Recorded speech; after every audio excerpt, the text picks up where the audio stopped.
मध्ये 2.5 वर्ष आपलं सरकार नव्हतं, परत 2022ला सरकार आल्याच्या नंतर सर्व जे घटक गावाशी संबंधित आहेत त्यांना न्याय देण्याची भूमिका माननीय देवाभाऊंनी घेतलेली आहे। माननीय एकनाथ शिंदे साहेब मुख्यमंत्री असताना शिंदे साहेब आणि देवाभाऊंनी एक रोजगार सेवकांच्यासाठी एक क्रांतिकारी निर्णय केलाय।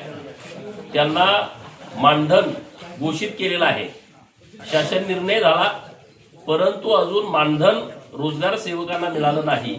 म्हणून महाराष्ट्रातील सर्व रोजगार सेवक हे गेल्या 15 दिवसापासून काम बंद आंदोलनामध्ये सहभागी झालेले आहेत। मी महाराष्ट्रातल्या सर्व रोजगार सेवकांना नम्रतेची विनंती करतो की हे सरकार तुमच्या बाजूचं आहे।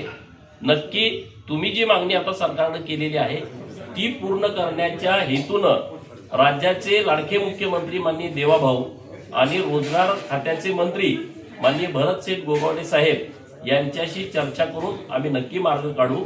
तुम्ही काही चिंता करण्याची आवश्यकता नाही।